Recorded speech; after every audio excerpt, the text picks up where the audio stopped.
this is time for free your mind and your soul. Yo, half the story has never been told. Ladies, you got to demand what you want, and what we want is respect, right? Yo, just sit up on the track, I know so you have to feel that it rhymes. Freedom every time for the sisters. Check this. Watch this. Here we go now. Listen, if I'm boom boom rule, I be the ruler like Slick Rick. Hit with this quick witted Adidas wearing chick. Papa got a brand new bag. Mama got a brand new Jag. Or go tag. I ain't no old hag. I represent not only in the kitchen and the bedroom, but also in the boardroom. So give me more room. Deny my opportunity. You in jeopardy. Yo, set me free. Don't hinder me. Let me be. I'm fighting for freedom. I got the heat in case you need them. Straight soldier. Ain't nobody told ya. Hold up on them lies. I know your games and your plans. Hello, welcome to the Book Slam Extra. I'm your host, Jules. I hope you have had a wonderful week. I have too.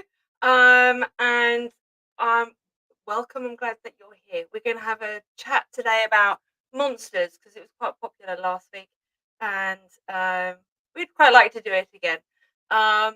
So I am your host today, and I am an author of dark fantasy.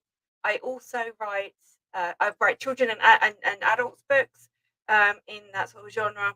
I have a focus on mental health and trauma and recovery, and that sort of takes precedence in my writing. I also dabble a little bit in poetry every now and again. And I also run a Discord specifically just for authors, writers, poets, and also some beta readers as well who are amazingly active on there. So kudos to you guys for just being amazing. And I also do this every week. Now, this is our last official weekly Thursday one. We are moving to Sunday, and we will be on Sunday on the normal time for the Book Slam Extra. And then we're going to keep Thursdays back for extra things like the After Dark show that we did, which we love. The other thing to note that is important is that UK clocks go forward this weekend. So we're going to be an hour ahead.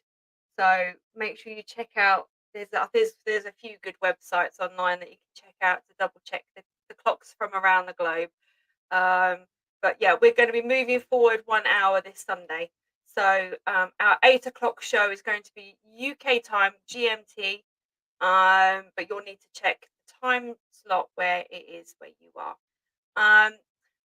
I am going to welcome my lovely co-host to the screen. Hang on a second.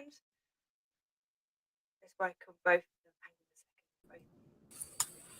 Hey, how are you doing? Hi, friends. Hello. Do you prefer it like this, or do you want us like side by side? What would you It doesn't matter, whichever way you want to. I'm trying to get my lighting right. Gotta look fabulous. Yeah, The lighting is so bad. I'm like, oh my God, it's so awful. So I'm trying not to be green. The background. You're supposed to sit in front of a window with natural light, aren't you, to get the best light? And I'm sitting in front of a window, but it's dark. You can't really. I have to like light myself up, and then it's a question of, well, what tone does the light need to be? What shades of light do we need for this? Natural light. What shade is it? Exactly. So we're either blue or yellow or we're green. I mean, you just got to figure it out. It's all right, because normally during the day when I'm on this, I had the sun shining through the window, which is amazing. But I look whiter than the whitest white that ever whited ever. I'm literally like glowing, and the poor people who I'm talking to, God knows how they manage, but they do. So yeah, can't win. If you're an expert out there on lighting, message us and let us know what we need to do. Please, we need help. Have you both had a good week? Indeed. Yes. Good. Productive week. That's even better than just a good week. It was productive. Yeah. Productive can be boring though, can't it? Well, it depends on what you're working on, I suppose. What did you get done this week, Reese? Ooh, I actually did some things that weren't even for myself. Surprise, surprise. Well, I did drop my cover for book 2. Drop the cover. Yeah, I know. It's very good. It's very good. And I also helped a friend who is releasing a poetry book on the 8th of April. She was having some trouble getting her formatting together, so I helped with her formatting, and I'm helping her with her flyers so she can get that up and running. So productive week. Yay. Awesome. We're going to see how productive our week's been in a second. Nice. Nice. Classy. Oh boy. Oh, this weather's been giving everybody the blues, literally. This must be the 6th cold I've had since December. Oh, brutal. Jeez. However, I had an epiphany on Sunday, thanks to you, sir. Me? Share it with us. What did you figure out? What? I figured out what was going to happen to Ray in this camp. So yeah. Tell us about your writing for book 3. What did you come up with? So I'm Give me some teasers, yeah. Right? I managed to somehow get Ray completely trapped into a situation that I actually had no idea how she was going to get out of it. She was chained to a tree in a camp full of enemy soldiers, guarded the entire time by this huge troll-like creature who was going to eat her if she moved. With her tormentor present and tormenting her while she's there. And she's got Naily and Katori there as well, who she was trying to rescue, and it all went horribly wrong. And I was just like, how am I even going to get her out of this? I tried doing a like Houdini type move. No, she's not Houdini. I tried good soldiers rolling in. I was like, well, there aren't any good soldiers. Okay. So, all right, I tried maybe she manages to somehow bribe them. And I was like, well, no, he said her torment, he enjoys tormenting her. There's no way he's going to be bribed by her. Right. So I literally went through this entire list of everything that I could do. And I was just like, I don't know. I don't know how I'm going to get around this. I give up. White flag. And it was through a conversation that we had last week, or at the beginning of this week, with you, Adam, that actually you made me go, so now I know. I'm going to tell you how I'm doing. Well, we're very excited to figure it out. Anyways. Listen, that's how it happens. Sometimes you have to talk things out with somebody else before you actually work out exactly what you need. Yeah. Maya Angelou used to say that, or says that, that creativity creates more creativity, like being around creative people. I can't remember the quote, but she says something about that. Yeah, I think that us being together every week is totally inspiring. I love it. Yeah, absolutely. So would you like to both introduce yourselves? Not obviously at the same time. That's interesting. But we can sing together. We definitely can't talk together. Yeah. I'm not sure I want to sing on it.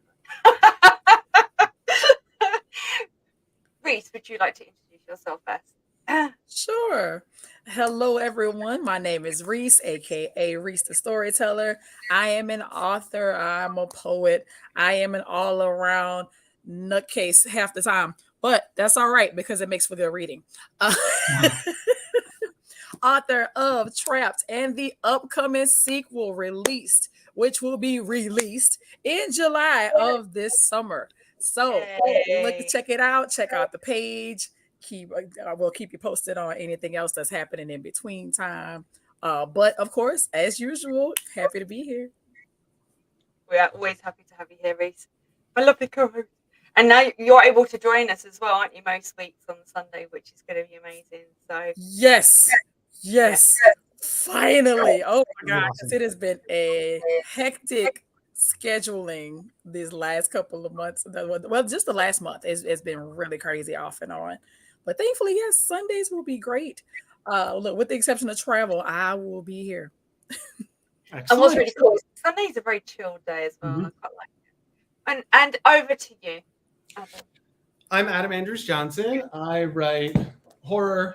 I released the Mantis variant and its sequel, the Mantis Equilibrium, literally just came out this week, so I'm super excited about that.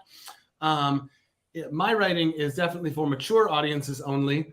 There is no sex in this particular book, but it's got a lot of really graphic violence. And so when I tried to put it up as an adult book, they were like, no, you have to put it up as a mature book. So I learned that. Good to know. I also write. Interesting. I love the fact that you said that Amazon and whoever else has all these ratings on it.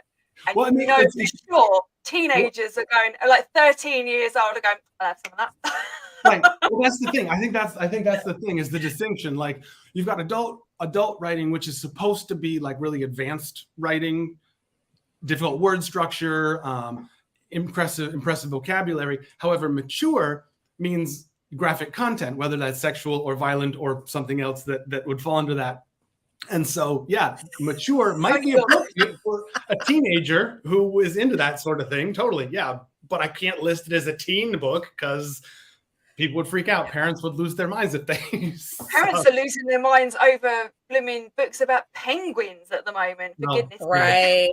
They're still trying to block things. It's getting ridiculous how they're literally starting to Germany's, all that kind of starting to seep into it a little bit, isn't it, in terms of the way they're book banning and all that kind of nonsense.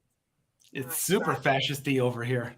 Super fascist. Mind you, we've got a prime minister at the moment who's managing to lie his way out of deceiving Congress, deceiving Parliament, and thinks that by saying, I'll just gaslight them and say that I didn't mean it, and they're there, it's okay. And we had a really good takedown by a radio show host who was just like, so if you're like married to the person you had an affair, and then you went, it's okay, I'm really sorry, but it didn't really happen like that. You don't worry. You're going to be still pissed. So, yeah, it's an interesting times we're living in with books. But we have got some amazing authors waiting in the wings for us. Should we invite them on? Yeah, we've got Quelia returning, who's been here a couple times before, and a brand new author who's never joined us before. And yeah, whenever we're ready, we can bring them both on. If that's cool. Yeah, absolutely. I'm going to add you both to the stream. Yay! Hi, Quelia. And hello. Welcome. That's a bit bad. You looked a little bit far away then. Hey, welcome back, Quelia. How you doing? I'm doing so well. It was funny listening to you talk about looking super white. I've got you a million beat. You are looking ghosty, aren't you? My goodness. Oh, I love it. My webcam is absolute garbage, so I figured I'd lean into it and did all black makeup. Perfect. Yeah. I love it. Why don't you introduce yourself and tell us a little bit about your work? Hi, I'm Quelia Reed. I am an author of mostly queer science fiction and fantasy and some literary fiction, some poetry.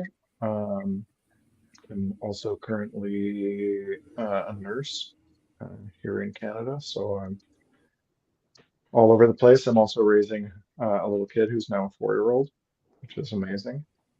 And that's about it. I'm very, very busy all the time. I have my first ever book release event this weekend, which I'm super nervous and super excited about. Yay! Good luck. This is gonna be something. You got this. What's involved? Are you going to be at a coffee shop or a bookstore? Or? Yeah, I'm going to be at a local coffee shop that I really like. They're a very LGBT safe space. There's going to be lots of people from the local trans and non-binary community, of which I am one. It's going to be really great, and we're going to go out to a pub afterwards and kind of shine our rainbows all over the town, which is really exciting. Oh, no. Yay! So it's exciting. I'm going to do like a live reading, and then we're going to do some like signing, and I've got the artist who did the cover of my latest book. Cool. She's going to be there as well, so it's super exciting. Yay! Well, that's amazing. That's so exciting for you. Yay! And E.L. Lyons, welcome to our show for the first time. Thank you for joining us today. Would you like to introduce? Thank you for having me. Oh, yeah. Sorry. Would you like to introduce yourself and tell us a little bit about your writing? Yeah, I'm E.L. Lyons. You can call me Elle. I have only published fantasy, but I write fantasy and sci-fi. This is the Starlight Jewel, my debut novel. I also have like a serialized short story thing on Kindle Vella, which is so niche that I don't think it has an audience. Redneck fantasy. If anybody is into redneck fantasy, Tammy Lynn is the main character. She has a shotgun and a flying carpet. So, yeah. I think you just need to tell people about it. I think you just need to say, hey, who's ready to read some redneck fantasy? And I think the people will flock. You would think, but it's really hard to, and I don't think anybody knows how Kindle Vella works. And like my audience for like this book would not even like want to approach it because like this is like dark epic fantasy that's like super serious, and Tammy Lynn is just kind of ridiculous. So it's been an adjustment advertising for two very different types of books, but yeah, so I've only published fantasy, but I love fantasy and sci-fi. Everything else I can't read. I don't think I've ever made it through a nonfiction book, or I mean, aside from like for college, that was torture. Never going back. But yeah, so that's me. Yay! Well, thank you so much for being here today. We're so excited. Now, feel free. I'm excited to have you here as well. I feel free to, in the private chat, put your links in there, and I will add them to the stream and up on the screen and various bits and pieces like that as well. I have no idea where they are on this computer.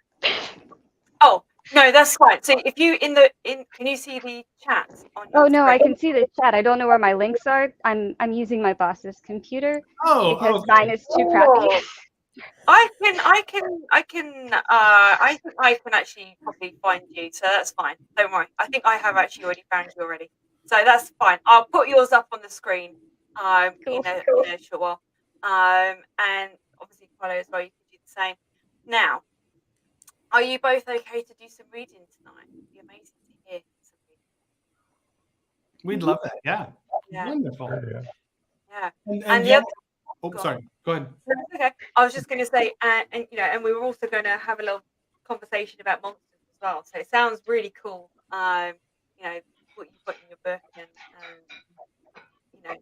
I don't know if you've got monsters as such in your book, or if they're metaphorical monsters. It doesn't really matter.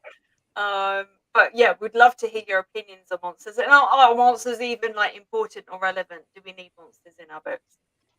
So I kind of like open floor question statement. So I'm really interested to hear all of your thoughts, all four of you. Yeah. Elle, you said that, I know that you told me you have some monster themes in your book. Do you want to talk about them a little bit? Yeah, I think when we were talking, I was trying to figure out like the height of a monster in the sequel to Starlight Jewel. It's kind of like a Drider-like creature, so like a spider body, like a centaur, but like a spider scorpion body. So she's got claws and spider legs, and she's called Kazir. She's the sand mother of the desert, and but I've got into this situation where she's talking to someone, and she needs to hand him something, and he's like a child, and so like trying to figure out how tall she is kind of important for how that works in the scene. And then she's got a weapon, like a pole arm with a hook and a spear tip on it, so trying to figure out the size of a weapon for a very large person. And so I was measuring myself, and I'm short, so she's not going to be my height, obviously. Even like the human part of her body she's going to be a taller person. So I ended up figuring out that she was like 9 feet, but it involved a lot of tape measuring, and then measuring my boss. He's always cooperative with my book experiments. I ask a lot of weird questions, but yeah, so that's for book 2. So she's not in book 1, but in book 1 I have Spriggans, which are like Cornish mythology. I don't know if anybody has played I think they're in Dragon's Age, the RPG video game. Just very briefly, but they're very different in Dragon's Age than they are in Cornish mythology. They took a lot of liberties. They kind of make them like floaty magic creatures, whereas in Spriggan mythology, they're just kind of mischievous, related to the Fae. They're like mischievous. They steal children and stuff. and they do riddles and things like that. And there's like some statues of them over in Cornwall. But so they're kind of just like fun little creatures in Cornish mythology, and then video games and D&D as well. They're a creature in like the D&D lore book, which I have played once and I was bad at it because I just never take my turn to talk and everyone is very loud and I'm not good in groups. So thank you all. But you're doing marvelous. I don't know what you're talking about. I know about Dragon Age. Yeah, it's just, I think video games do take a lot of liberties with mythology across the board. yeah, I think the only accurate one is kind of Assassin's Creed tries to be like really historically accurate with the mythology there. But all the rest of them, they just do whatever they want. They have in Assassin's Creed in Odyssey, you can actually have a tour of Greece. Yeah, of I ancient Greece by Hippocrates, which is quite cool. Yeah, and amazing Socrates. game design. Yeah, it is an amazing game. Yeah, sorry. We had video games on Sunday, didn't we? We were talking about Mass Effect.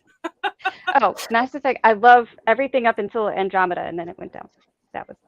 Oh, we we've just got, won't mention that. another one coming, though. We've got another one coming, so it's all right. Hopefully, they do better than they did in that one. That was just heartbreaking. I think they're using the same. Yeah, I think they're using the same gameplay style in Andromeda, which worked really well, but with the story style from the original series. So yeah, it's my favorite game series. I romanced Garrus. I think he's the best like RPG romance in like the history of video games. I know he's so funny. Like it's just it's one of those like little romance side plots that's lighthearted instead of all the other options. They had lots of I don't know. It was just sad. They were all depressing. But Garrus was funny and he was cool. So I like that. And he has some very quirky lines, like his flirtation lines are quite something to behold. Yeah, for sure. He was adorable with his like awkward attempts at they did really good in presenting how it would be to flirt with another species. Yes. So, yes. There was lots of xenophobia there because people were racist against blue Masari and Quarians, which had like pointy toes and claws for hands, and that had to wear a suit, otherwise they'd die. Garrus is from a species called the Taurians, who are like lizard people mixed with birds. Yeah, they have like plate scale instead of like little like the skin scales. They've got like the plate scales, and like half his face is blown off. I think that happened in like either the end of Mass Effect 1 or the beginning of Mass Effect 2. So he's very scarred up. Yeah, it's always appealing. Yeah. I romance Garrus, and every time I'm replaying it now after Sunday, and I'm like, I need to play it again. And every time I'm like, oh, I should try and romance someone else. And I'm like, no, I like Garrus. Yeah, exactly. I did the same thing. I tried to make one. I can't even remember his name now. I think it was in Mass Effect 3. He showed up. He was the assassin who. Thane. He's lovely. I love Thane. Yeah, as well. He was, but he was a great friend. I couldn't go through with it. I couldn't cheat on Garrus like that. So. No. And Thane dies anyway, so it would have been a short relationship. Yeah, but great writing in those first 3 like Mass Effects too, like more than Solus. Like I cried. Like that's the only video game I've cried in. Like terrible. Do you know what? He had such a good character arc when Modern Solus is like a newt, but in like human size. That's the easiest way to describe a human sized newt. He looks like a newt. And but he's a scientist, and he's a really good scientist. And he talks really fast like this because they have really short lives. So they have to make sure they get everything in and they don't miss anything, and that they make sure that you have all the information. Otherwise, you're going to miss out, and they're going to miss out, and they're going to die too soon, kind of thing. Yeah. That's very impressive. He sacrifices himself for the rest of the entire galaxy, which is admirable. It was. Very good.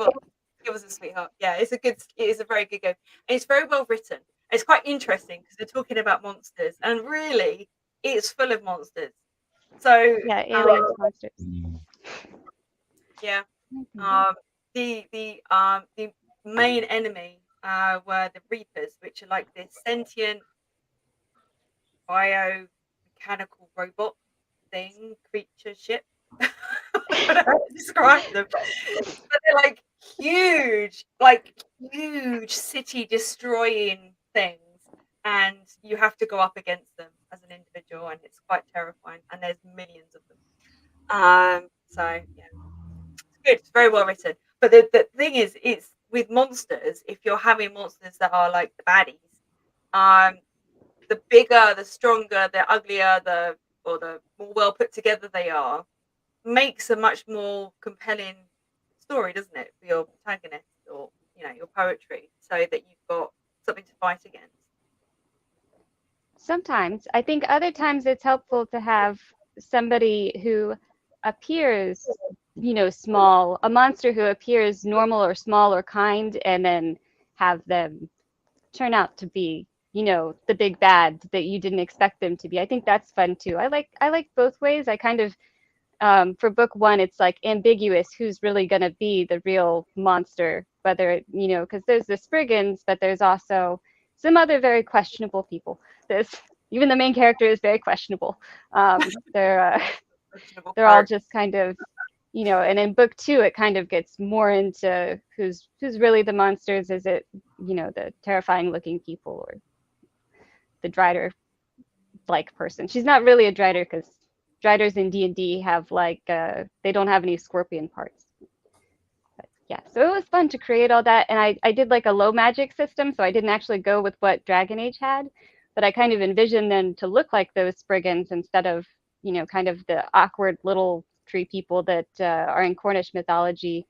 I decided to make them large and kind of more intimidating and scary looking, but their abilities aren't really magic-y. It's more like heightened senses, and there's a couple of slightly more magic-y abilities, like being able to have like impartation and drawing is what I named them in the book, but you can share memories and thoughts.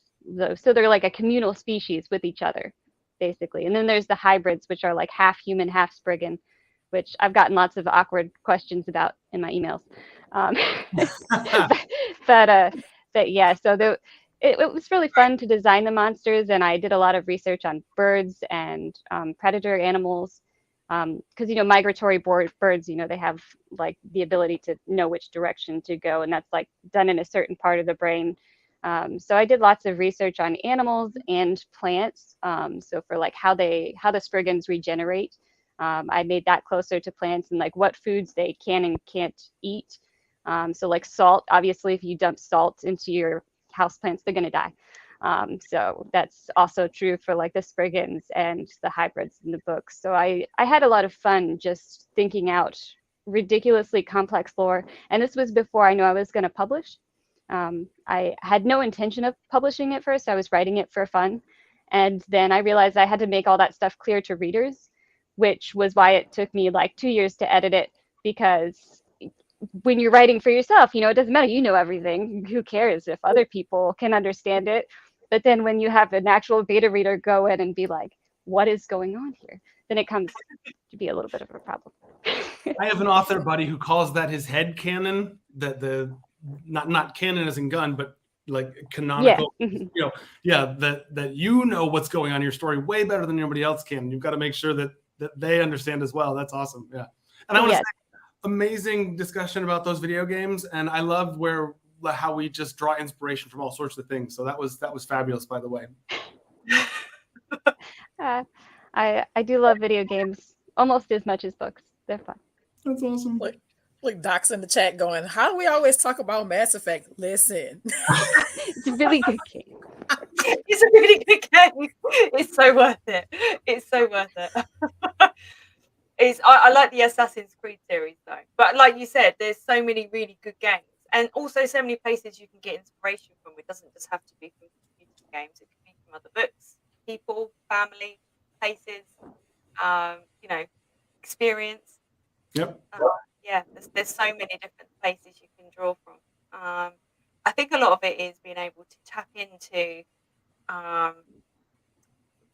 allowing those sort of inspirational juices to flow and having that creativity to just kind of have that spark and to just let that spark go with it and not be afraid to allow that spark to grow into something that it wants to be, and not being afraid to write what you want. And I think so many people want to write what other people are going to read, and I get that, and I think that that is important to a certain extent. But if you don't write what you want and what you love, then it's not going to have that soul, that heart that it will have otherwise. That's my opinion. What about you, Qualia? What do you think? Jules, that was deep. I love that. You should have written that down. That's never going to come due that clearly.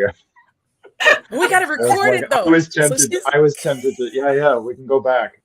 That's got to make it into some writing. That was so well said. It was so beautiful. Yeah, I'm flabbergasted. I have no brain now. I'm just thinking. Let's focus on monsters then for a second. How about that? Do you have? I know you've got a sci-fi sort of epic. Do you have science fiction monsters happening in your story? I think a lot of the time in my stories, humanity is the monsters, because the world kind of depresses me right now. Humanity can sometimes be the good people and the monsters.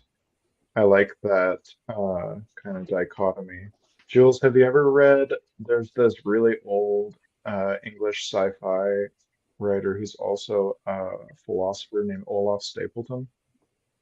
I've heard the name, but no, I haven't actually read it. Super old school, but it's like he writes this one book called The Darkness and the Light, which is a speculative fiction story where it's basically two stories. The first story, humanity goes down the light path and becomes a utopian society, and then on the dark side, it goes down basically into a dystopian nuclear nightmare.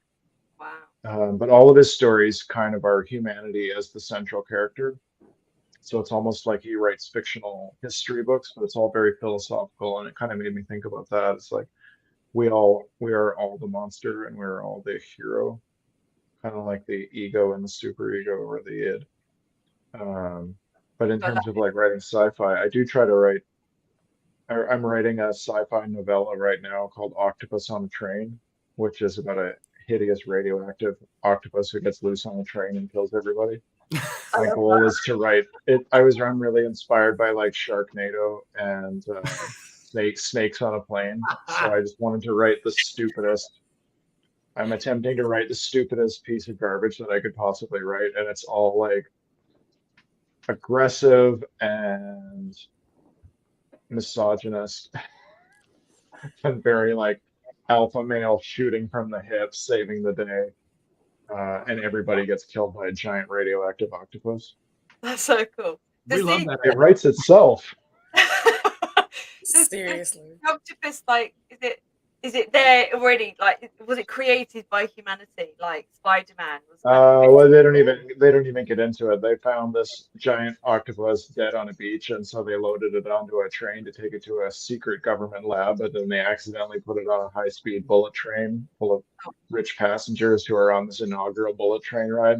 The train's going so fast and it's automated that they can't stop it, so this massively mutated radioactive octopus with like telekinetic abilities is just killing everybody. And it's kind of like a low budget action movie, so you don't even actually see the octopus. There's just tentacles coming out of all the vents and killing people with tentacles. I think all of us love that idea. You know, you gotta have a scene. You gotta have a scene in there somewhere with tentacle porn. Certainly, you can't have an action movie with tentacles without somebody getting a little too into the tentacle. But humanity's got to destroy themselves somehow. You know, why not be a radioactive giant octopus? Sounds like a fun way to go. A lot of the time in my other stories, I tend to flip it, and the monsters are often good people. So, like, I have this story, Ursus Aeternus, where the lead character is a 12-foot tall bear alien. And everybody thinks that they're a monster, but they're a very sweet kind, gender fluid giant bear alien. Yay. And so humanity is kind of the villain, the real monster. They're just persecuting this poor creature. And humanity, it takes place in the same universe as most of my other stories, where humanity is unceasingly expansive and taking over the entire galaxy and pushing all the aliens further and further out. And so this bear has been on the move for most of their adult life. Humans are gentrifying the galaxy now? Yeah. Oh, I mean, you can't stop us. That's the whole thing. Gotcha. And so they're gentrifying the galaxy, and this poor bear is just trying to find somewhere to live in peace and just keeps getting pushed out by all these angry mobs who are terrified of this 12-foot tall bear in their midst. And I finally got to write a story recently with giant space whales, and that was always an exciting. Ooh. I was always into that, space whales. I love the idea of creatures living in space. Yeah, I love that. How do they do that? Do they eat, or is it a different existence entirely from carbon-based life forms or whatever? Yeah, it's totally different. They like survive off like isotopes in space and like feed off nebula energy. Ooh. And then they migrate. They just migrate constantly throughout the galaxy. Are they the main characters in this book, or are they side characters in a story? No, they were just, the space whales were just a beautiful sight that causes two of the main characters to finally kiss for the first time, which was lovely. Oh. Because what's not romantic about a once-in-a-lifetime opportunity to see space whales? I mean, really. There's a really nice scene that Treasure Island, that the Disney cartoon did for Treasure Island, where it's all based in space. So it's called Treasure Planet. And there's a scene there where he's sailing through space, and there's space whales and various other things there as well. It's really beautifully done. And I love that concept because I think space is a fascinating and terrifying place all wrapped into one. And then it's like, well, how would they survive? What do they eat on? How do they live? How do they stay warm? You know, how do they breathe? It's an interesting concept. I do very much like that. Okay. Now, would you both like to do some reading? Lovely. Sure. We'd love that. Yeah. Qualia, would you like to go first? Sure, yeah, okay. I think I could read an excerpt from The Space Bear, or I could read you the scene with the space whale. Ooh. Well, you seem to really be really excited about the space whale. Why don't you read that to us? Sure. All right, cool. This is the hardcover. We'll pop off the screen. We'll leave you up on the screen by yourself. Introduce yourself one more time. Tell everybody where they can get your book, and then read however much feels good. 10 minutes or so, whatever feels good, and then just when you're done, let us know, and we'll pop back on the screen again. Yeah, sure. And I think I actually have got your book cover that I show as well. Doc is in this chat making jokes, and I am tickled right now. Well, Doc wants to know the name of the octopus first. Oh yeah, he's curious. The space octopus? Loading my head. Yes. I can't wait. Space Willy. I can't wait. I can't wait to. That's what I started laughing at. I can't wait to publish the octopus on a train. It's going to be so stupid. But you know what the crazy thing is? There's gonna be somebody that's going to. There's niches for everything. I mean, I heard something about a romance novel with dinosaurs. I think I brought that up a while back, and I'm going, what? And somebody's like, no, there's a rec for that, and they just dropped it in one of the chats I was in. I was like, seriously? There's a whole like classic monster movie kind of genre coming out right now. I'm seeing that more and more, like bringing back classic monsters into like modern sci-fi and fantasy. Mm-hmm. I have an idea for a story that I just had some notes on a few weeks ago about like a modern sci-fi retake on Medusa. I was really inspired by Medusa. In this story, Medusa is a trans sex worker who gets trans cybernetic sex worker who gets a weird computer virus that makes it so they like turn people to stone. And so it's going to be like retelling of Medusa, but also kind of an allegory for like how we treat trans people and how we treat sex workers. And often like a lot of the interpretations of like the original story of Medusa, like if you read between the lines, Medusa was like cursed to be that way, basically because she didn't want to, put up with some guy's garbage attitude. Yep. Sad but So true. really, All right, cool. So we'll pop off the screen and Yeah. we'll let you have it. Yeah. 1 second. All right. Okay. Oh yeah, yeah. Let's mute ourselves.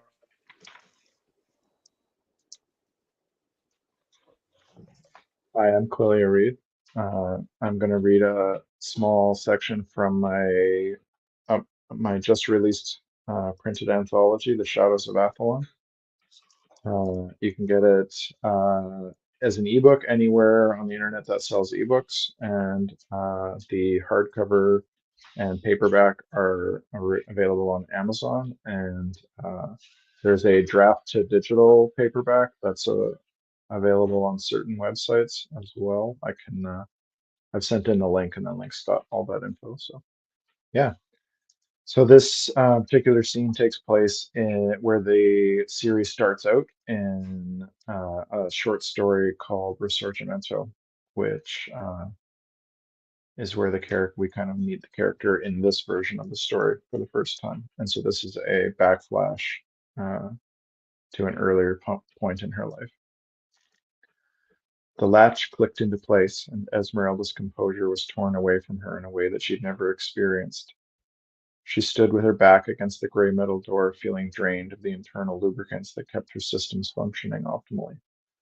Thea was on the other side of the door in the bath and relaxing after a long day of politics and travel. With a near infinite mind, Esmeralda 09B was perplexed that the one thing could be occupying her entire range of neural processes. 1 hour earlier, the ship had encountered a rare sight, the birth of a Crucian. Crucians were massive beings that looked like enormous whales and lived their entire lives isolated in the depths of space. The ship had come across a pod of them minutes before one was about to give birth, and Thea had insisted on staying to witness it. Everyone on the bridge gathered for the momentous occasion. Seeing these massive creatures, deep blue shades of gray flecking their massive skin. As everyone watched, Thea, the crown princess, had reached out and taken Esmeralda's hand. No one else had noticed, too busy staring out at these majestic creatures that many had considered myths. Although Esmeralda had relished the contact, she'd quickly pulled away before anyone could see. The moment they'd touched, Esmeralda had felt an electric sensation pass through her that had made her want to run for safety and laugh uncontrollably at the same time. There has to be a reasonable explanation, she thought, as she began to run self-diagnostic protocols. She had to have imagined it. Although Thea could be flirtatious to a fault with nearly everyone that she encountered, she never seemed to believe in that, or to behave in that matter with Esmeralda. If it had been any other person, Esmeralda would have assumed it was nothing but a case of anti-android sentiment. With Thea, though, it was different. She was one of the most outspoken advocates for AI inclusion in Athelonian society. Thea was the first Athelonian noble to question the law that prevented androids and organics from marrying. Esmeralda had known for the last 6 months that she'd begun to develop feelings for the princess, but had done her best to keep those feelings to herself. Being an android, Esmeralda had the unique ability to selectively delete memories and emotional responses to things. It was quite a useful trait when working as an assassin or when she went on extended undercover missions. Her training was very specific about this sort of thing. The realization of feelings for the person she was sworn to protect was to be dealt with by an immediate deletion of said feelings, and the creation of an algorithm to prevent them from forming in the future. However, the day that she'd realized her feelings for Thea, she had fully planned. Although she had planned on doing as her training had outlined, something had stayed her hand. The longer she put it off, the harder it had become until it became an impossible thing to contemplate, like cutting off one of her limbs. Esmeralda would rather be permanently deactivated than erase her feelings for the princess. Compartmentalizing is an easy thing for artificial beings, and Esmeralda had been confident that she would be able to keep it that way forever until the moment that Kyle-Thea had taken her hand on the bridge. For the first time, Esmeralda was confused and hesitant about what she should do. Even as she went through the self-diagnostic process, she knew there was nothing physically wrong. She wasn't broken. She simply had a crush on the future ruler of the most powerful civilization in the galaxy. It's more than that, she thought. You've never wanted to kick in a door so badly. If she invited you, you'd dive into that bath right now, fully dressed, even if half the Apollonian Council was watching. Esmeralda's artificial heart raced. Fleeing was the only answer. She knocked. Kyle-Thea, I've got to step out for a moment. Do you require anything before I leave? I won't be long, and I will secure the room when I go. There was an awkward silence that felt to her infinitely longer than the 4 seconds that it was until she heard Kyle-Thea's musical voice. No, I'm okay. Thank you. Take your time. I'll have my communications relay active if you require anything. Thanks, Esme. See you soon. Esmeralda placed her hand gently against the door to the bathroom. It melted her circuits when the princess called her Esme. She repressed a sigh and hurriedly left the princess's quarters, activating the security protocol she designed to ensure that the room would be completely secure in her absence. In the corridor, Esmeralda looked to her left and right, unsure where to go. The Thalion, Athlon's flagship, was the most advanced ship in their fleet, and the walls were made of liquid circuit interfaces, making the surface of the walls a near sentient level computer. The deck underneath her feet was so soft, yet as protective as steel, designed to prevent the crew from growing tired or stiff no matter how long they stood on it. Above her, the lights had been dimmed to 75% of their normal as the ship had transitioned to its night mode to give the crew some semblance of a day-night cycle. Esmeralda looked around her as she contemplated her next move. To her right, the lift led to the other 17 levels of the ship, and to the left, the bridge and the ship's observation gallery. For all of her indecision, she should go to the nearest airlock and chuck herself out of it. She was behaving like a cadet, not like the commander of the Royal Guard and top Athlonian assassin. There's only one thing to do, she thought as she turned to the left. She knew that she'd let it all go on for far too long. Her feelings for the princess were jeopardizing her ability to do her job. As much as she treasured the feelings, the safety of Kyle-Thea had to matter more both to her and to Athlon. Esmeralda was an assassin, a royal bodyguard, and one of the best fighters Athlon had ever had. If her creators found out that she was turning into a lovesick fool, they'd be ashamed of her. Esmeralda moved quickly through the ship until she came to the observation gallery. Everyone had cleared out, leaving the large room dimly lit and empty. Outside, through the window, she saw the brilliant, bright blue and green nebula in front of her as she stepped to the front of the room, so close to the glass that separated her from the space outside. She was humbled by the nebula, which had so recently been a dying star and was now beginning new life as a nebula she was staring at.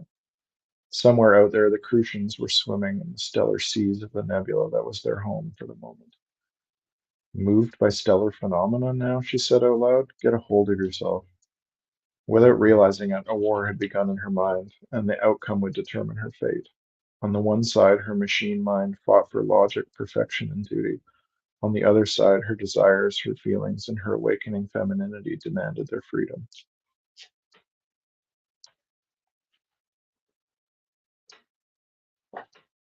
Thanks for letting me read it. Yay! That was That marvelous. was so good. Romance. Those feelings. That was really good. I love the description with the way that you use the circuitry as the. I mean, it's basically using it the exact same way as you would if it were a human, and I love that. I love that contrast. That came across so well. No, thanks. Sorry, go on. I thought you were going to say something. I think it's great. I think your writing is fabulous. Your delivery is wonderful. Your sense of connection between the characters is important, and that comes across so clearly. I can't imagine how wonderful the rest of your story is. I'm just going I'm to add so one embarrassed. Sorry, I'm go so on. embarrassed. I'm You're so embarrassed embarrassed as I read that I saw a spelling error. No, Don't you hate that? Oh my god. Melanie, hello. Hello, everyone. Oh, I was enjoying that read. I had to sneak off a little bit and go pop me some popcorn because I thought I was at the movies. I was like picturing everything going on. It was wonderful, and I can't wait to see it on the big screen. Oh, thanks. That'd be awesome. I love the way that did you choose the name Esme for a particular reason? She was originally a holographic background character that was gonna kind of like haunt the previous main character. But I wrote a story about her, and then I had a dream about her, and now she just demands to be the main character in pretty much all of my writing. And I think that's because part of her journey from awakening from basically a robot to a woman is a lot of the journey that I'm going on right now as I move through gender transition and just embracing that we get to be what we want to be while we're alive, and we don't have to be what other people expect us to be. Yes, yes, and I Gotta love it when that character.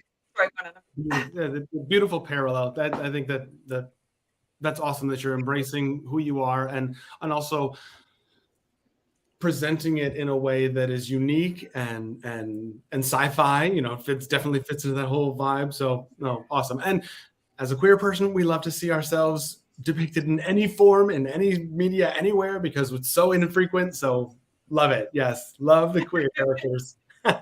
All queer. I think sci-fi is just inherently queer. That's just my whole life. Like my parents gave me a lot of like problematic sci-fi when I was like 12 years old, including like Robert Heinlein. And as problematic as he is in 2023, reading that in the early 90s, I was like, it's amazing how queer it was for writing it in like the 50s and 60s when like that wasn't really talked about. And I was like, it just normalized it for me so early. And I was like, oh yeah, tons of boys and girls make out with each other. It's totally fine. Totally normal. Totally normal. As you can tell, I'm super straight. I kind of look like I've got a bit of a Boy George thing happening right now. You're super bored. Yes, I'm loving the Boy George. I'm loving it.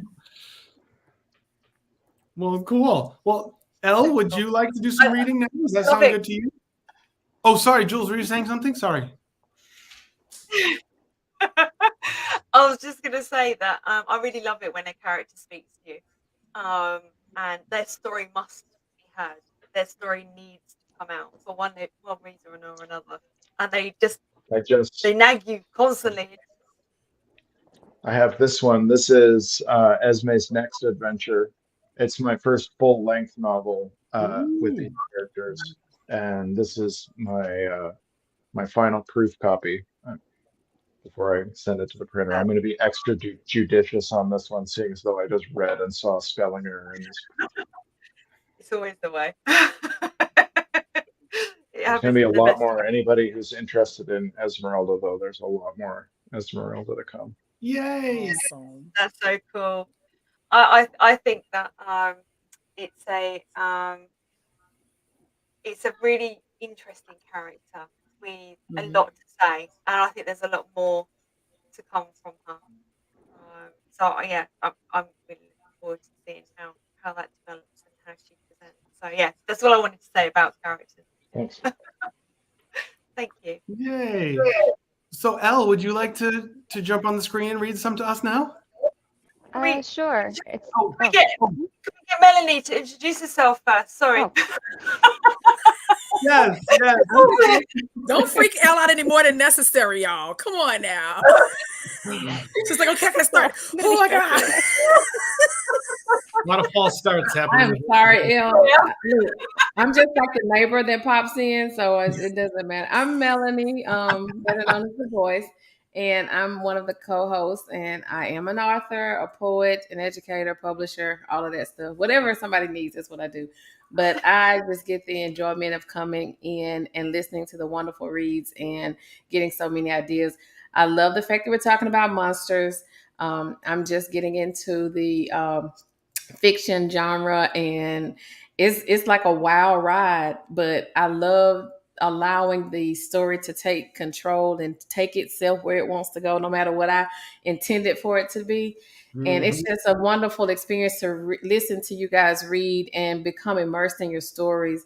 And that's the same feeling I want my readers to get when they get my book in their hands. So I'm just excited to be here and just to hear all of your inputs and everything. And I'm just so, I love the Boy George look. When I first saw you, Quayla, I was like, Absolutely. I love Boy George. Yeah, absolutely. But I'm just glad to be here. And thank you guys. Thank you guys for allowing me to jump in the midst.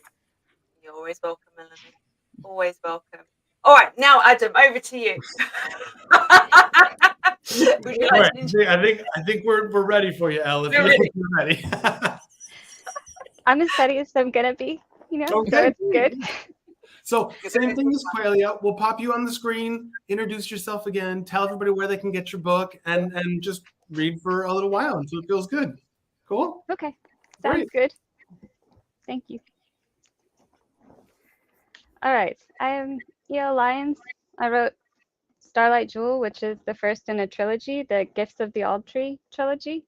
It's a dark adult fantasy that has no spice. Just to make that clear, just to disappoint everyone early. There's no spice at all.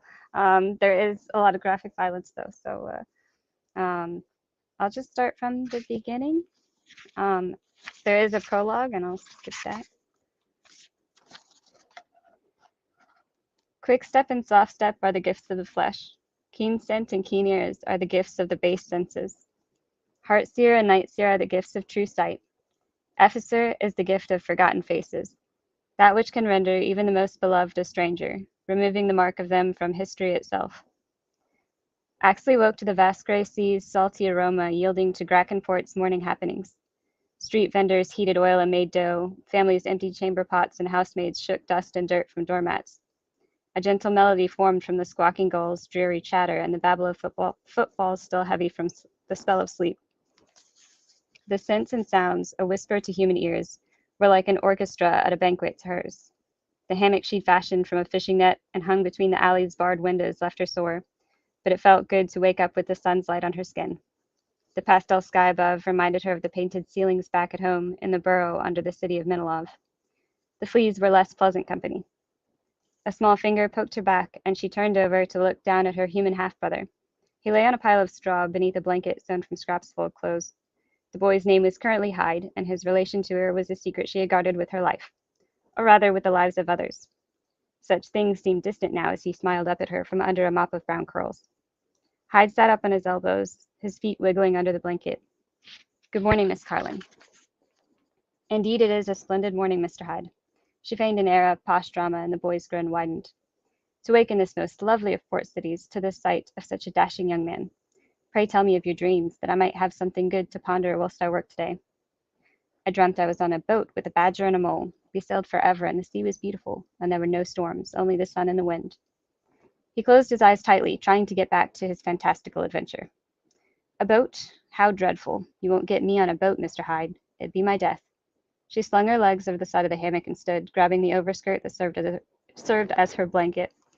I can smell Unger cooking up those crispy eggs. We're leaving town tonight, so it's our last chance to savor them. Now hurry and get cleaned up. He rolled off the hay and went around the corner of the alley to the drains used as a latrine by the homeless workers of Grackenport. She tuned out the sounds of the ocean, allowing her keen ears to seek out anything unusual in the network of alleys, but all seemed well. She tied the cream-colored overskirt over the fitted blue-striped trousers, the angle cutting up at her knees to allow more freedom of movement. Then she pulled on her worn cloth shoes. It was a typical servant's outfit in Norge. And then I'm going to skip a little bit so you don't have to spend the whole morning with them.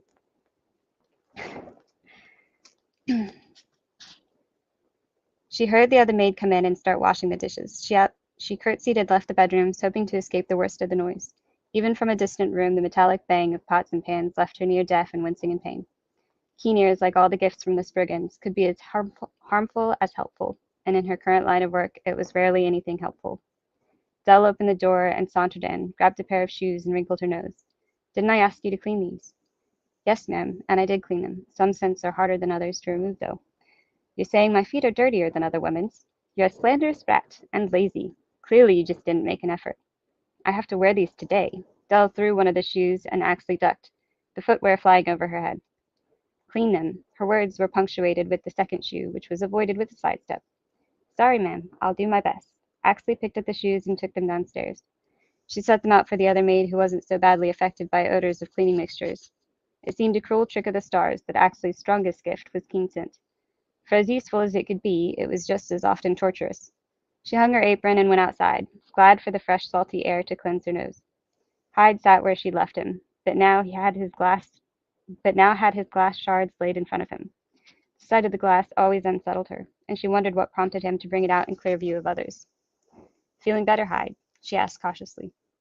He nodded, picking up the glass pieces and tucking them back in the pouch. Yes, Miss Someone. The old name struck her heart like a hammer. There was a shift in the game of cat and mouse their life had become. She scanned the crowd and took a deep breath, catching the distinct woody scent of other hybrids. What happened? The man who grabbed me this morning came back. He asked what your name was, and I said Miss Carlin. He asked what you were to me. I said no one. She just throws me scraps from the window. I tried to come in and tell you when he left, but Widow Pierre said I couldn't be in the house. He said the words, no doubt thinking it meant they'd have to leave in a hurry, that it was already too late for new names and a quick escape to fix things. She might be able to outrun 1 or 2 hybrids, but she smelled 4, including her old friend Jory. He'd always been just a little faster than her. There would be no getting away for Axley. Her best hope was that Hyde got to safety before they realized who he was or how dangerous he might become in the wrong hands. So that's how the first chapter ends. And yeah, not quite as exciting as the romantic scene, but it's the first chapter. If I read anything else, it wouldn't make sense because you wouldn't know why everything smelled so bad. No, that was marvelous. That was marvelous. You got different you introduced a bunch of spells to us, and you jump right into characters. No, it was awesome. And your writing, the descriptions were perfection. I mean, yeah. Thank you. I enjoy setting up the world, and the first chapter is a little slow. It picks up speed, especially after like chapter 11. But I wanted to establish the world and get everyone comfortable before I destroyed everything and made life fun. Awesome. That's awesome. Actually, come on and step into my parlor. Yeah, right. I really love the fact that you said, I'm just going to skip a bit so you don't have to spend the morning with him. Like, he's an actual person there, and like, don't spend the morning with him. He's really like, his morning routine's just like chaotic, or his afternoon routine is really chaotic. You just can't. I spent a whole paragraph talking about Scottish eggs. I don't know if you've ever eaten Scottish eggs. So there's things like that in the beginning chapter that I wanted them there, and they're good for the first chapter for getting into the world, but also it's a lot for reading out loud. That's awesome. No, it flowed really well. The little cut you did was perfect. Yep. Yeah. Thank you. But your remark about it really brought it to life. You really made it like this is a real person. We're just gonna like move the camera out of here so we give them a bit of privacy. Whilst they eat their Scotch eggs. Well, I've been with them for like 4 years now. Like, it took me like a year to write and do my like first round of edits, and then like 2 years or something of editing with beta readers, and then like a year now writing with them again in this book. So it's been I've spent a lot of time with these characters. They are very real in my mind. Yes. I just, even when I'm not writing, I'm thinking about the book, and I feel like I'll be writing the series forever. So they live there rent free. They live there rent free. I think any one of us can agree with that and attest to the fact that we have been awakened in the middle of the night by some random thought from one of our characters going, "Hey, listen, I need you to write this down right now, because if you don't, the notes are unintelligible. I have that a lot, and I'll get my phone and I'll write down like the middle of the night notes, and I wake up and I'm just like, this isn't even English." It's true, because you're half asleep trying to get it down. It's like, what the hell is this? That's funny. It was a complete thought last night. I've had arguments with my main character before. Somehow, I don't even know how that happened. Like, that was an argument, as if they were standing right in front of me, and I'm like, "No, you're not going to be doing that." And she's like stomping her feet, going, "Yes, I fucking will."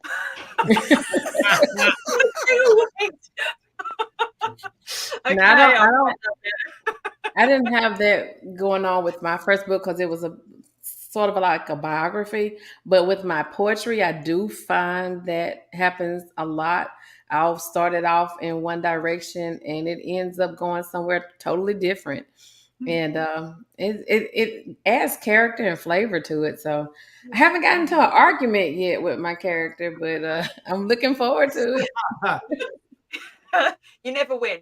Of course not. Mine is too busy arguing with each other, so I'm like, all right, neutral corners. I've been thinking of my main character, and so I felt for quite some time when I was writing book one, I was like, is Raven going to be her love interest, like the main one? Because I didn't want her to have a love triangle. And as I wrote it, their relationship, I know, I ended up with her having a love triangle of sorts. And she's kind of fallen in infatuation with a fellow female character who is an alien. Wow. Mass Effect influence there. We like that. So yeah, that was a bit of an unexpected leap forward, but it that was one of the arguments I had with her. It was almost like, I want you to like Raven, and she's like, I do, but no, I like her too. And I'm like, but Raven's there, he's available, and she's just like, no, Katori's more interesting. There you go. Heart wants what it wants. Yeah. Yes. Yes. Yeah. Where it's going to end, who knows? I don't even know at the moment. Just ride away. Listen, that's not a bad thing because, well, shoot, you know, my characters are all over the place sometimes. But I wasn't expecting that little scenario. Team Jasmine. It's Team Jasmine. Oh my God. Wait till book 2. You're gonna be like, wait a minute. So this is where we're going? This is where we're going with this? Yeah. I'm planning in the next couple of weeks to share something from the new book. Ooh, so stay tuned. It's still gonna be rough, y'all. So we like it. Bear with me.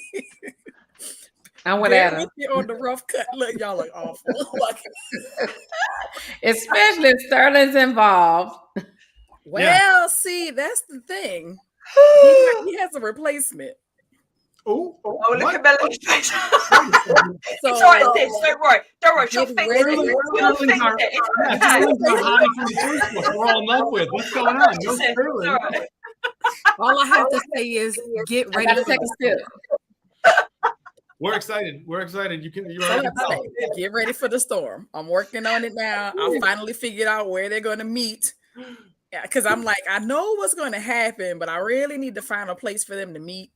And I finally figured it out, and I'm like, okay, I think I'm gonna roll with this. So I might have that bad boy finished before the end of the weekend. It just depends on how much time I got, the things that are going on before the show Sunday. So fingers crossed, I might have it done. If I don't, I'll definitely have it done by the beginning of April. Yep. Amazing. My son will be happy. He's ready for the next one. He's already read the whole thing, and I am so excited. I'm like, look, I gotta send Daniel the book. I gotta send him a signed copy, and because he's like, look, I read it already, so I'm passing it on to my friends. You know, go online, get your book. Very much so. All right. Are we calling him Evan yet? Is that a thing? Evan. What's your son's name? Shit. Oh my God, did I mix up your son's name? Oh my God, what's his name? Ezzy. Oh, Ezzy. Oh, Ezzy. Okay, I was close. If you're going with an E, it's okay. You'll figure it with an E. The rest was sort of a train wreck. Sorry about that. It's all good. Don't you worry. Yeah, Ezzy. He's chosen. Yeah. There's a whole story there, but yeah. So yeah, he's definitely like he's very involved with this show. He quite often will, like, especially if Reese is reading, will sit outside the door and listen. So, now I was wondering, Mr. Adam Andrews Johnson, with a new book out. Oh, would you care to, yes, would you like to do a reading from it? I'll read a monster in this book. Yeah, I'm excited about That that. would be amazing. And then Melanie, if you're able to, I would like to end with you doing a poem. Okay, that's fine. And Reese, if between those two there is time, I would love you to do some reading as well. I'll make my. I need to find something short. Short one. We'll make time for everybody. Yeah. All right, I'm going to hand it over to you, sir. Okay, cool. Boop. Hi, everybody. I'm Adam Andrews Johnson, author of book 1, The Mantis Variant, and then book 2, The Mantis Equilibrium. I'm excited about this because I'm going to read some of this to you. So to set the scene up, we've got Vian. He is one of a group of characters. We've got humans who have evolved and started developing superpowers, advanced like cosmic abilities that they shouldn't have. And there's another group of people have been hunting them. So just because you've got superpowers doesn't mean you're a superhero or a villain. It actually makes a lot of people hide. So a lot of the empowered characters are actually hidden. And the messiahs, they call themselves messiahs, they've been slaughtering these empowered characters. And Vian, we're going to pick up with him. He is a messiah, and he has been given the position of basically an investigator. A bunch of messiahs have been slaughtered, and they don't know what's going on yet. And so he's meeting up with the principal messiah, the leader of his organization. So yeah, we'll pick up there. The Mantis Equilibrium, chapter 14. Vian and his 2 inquisitors rushed through the dark city streets of the industrial district. The principal messiah sent word for the trio to hold on their attack and report to the tower at once.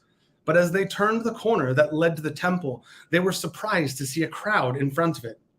Several heavily armed guards nodded Vian and his officers through the perimeter, and they saw the principal messiah kneeling beside 4 more corpses. "Curse these monsters," she raged. "Now they've attacked our sacred place." The principal messiah stood upright as Vian approached.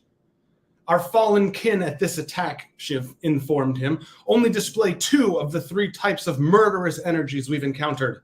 With any luck, our enemies are facing dissension in their ranks. Come inside now," she commanded, and without waiting, she stormed through the broken doors. Vian left his inquisitors in the street and followed.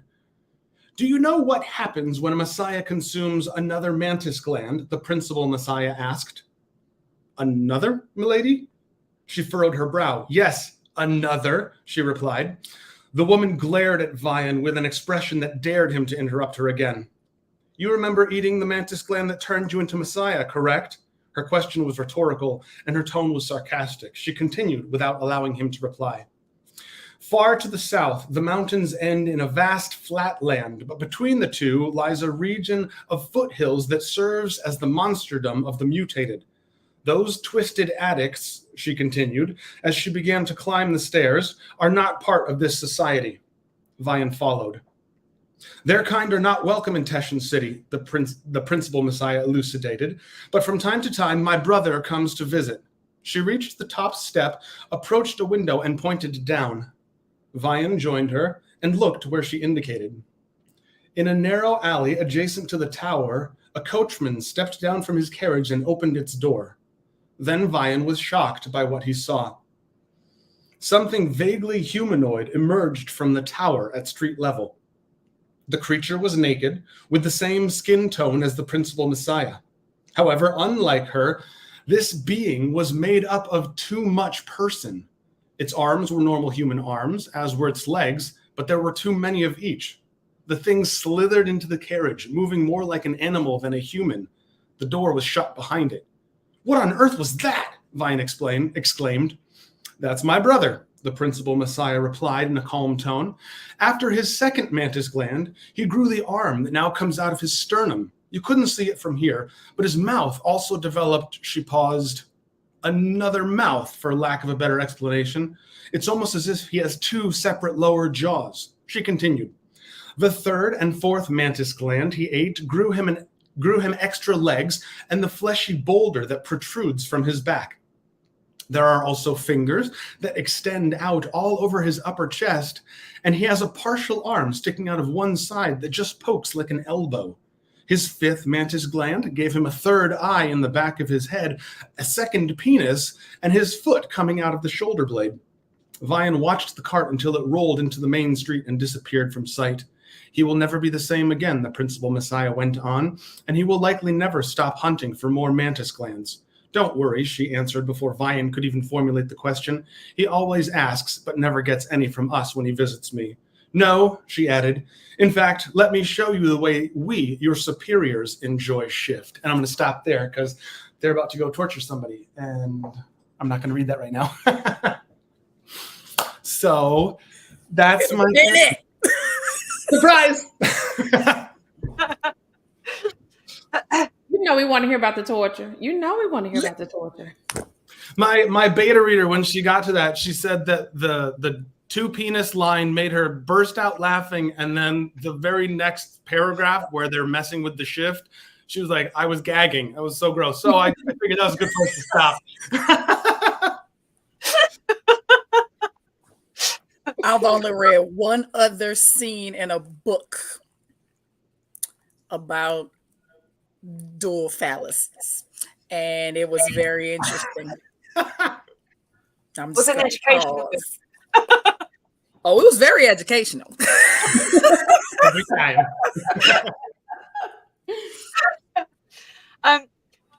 Got a question in the chat. Why a mantis gland? I haven't explained that in the book yet, but there is an explanation. The technical term for the gland that I use in narration is a photonova gland, and it is what gives the shift. The characters are called shifts. It's what gives them their power. It is in place of the pituitary gland in the middle of the brain, so it's very difficult to get. But by murdering a shift, by smashing open their head, by taking their brain apart and removing the gland, if you eat that, you get superpowers. So that's the premise of my story. People are hunting each other and trying to cannibalize each other. Whee!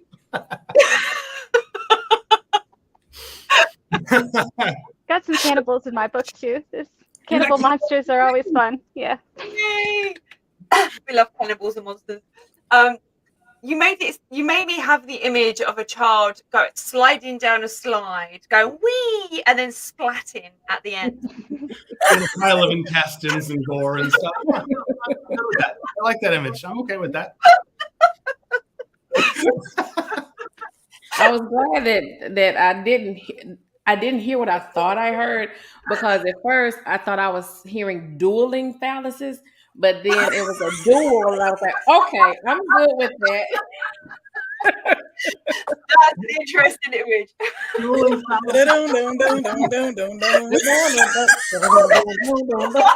my head. I had the other type of dueling. I was trying to work sword out. fighting. Sword fighting.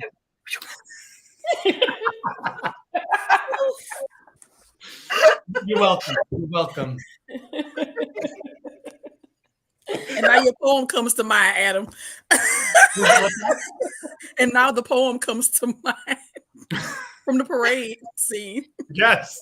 No. Yeah. I didn't mention my first book is a 600-page epic fantasy novel that features queer characters and a queer norm world, and it's 600 pages and 80% of it is sex. Like, it's just constant sex. People just naked all the time, having lots of sex. So yeah, I do have that in my books also, just not in this particular series. Separate series. Look, where you getting it published? Oh, it's being published by Jules, right? It's being published by Jules' publishing company. I should have said that first. Yeah. But it's like, well, like you were saying, I've got people who are going to want to read the queer book, and then I've got people who are going to want to read the horror book, and I probably don't have a whole lot of crossover between the like crazy erotic queer people and the like cannibal fans, you know. So, the dueling phalluses would be quite good in a horror book. Well, and I've got a boatload of queer characters in here. I've got drag queens. I've got a gay couple who are super important in the book. I've got a little boy who's figuring out his sexuality. Yeah, so that's a major part of my life, so I put it everywhere. But there's no sex in these books. The horror books don't have any sex at all. It's just terribleness. I have literal tears in my eyes from laughing.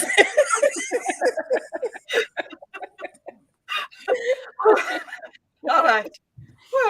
We have fun on the book slam, don't we? We do. Regularly. Yes. We do. I love it.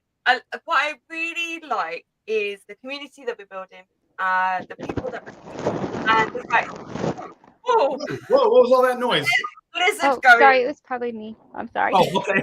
I was adjusting my earpiece. I couldn't get my headset to work. It's okay. Don't just surprised us. It's lovely because we are building a nice community of authors who are all supporting each other, and we share ideas and welcoming of everyone, and want to build a community, help it grow, nurture it. And what I really love is actually it's just a really nice fireside chat, like, basically, isn't it? Podcast sounds really posh. This is it's just a hangout.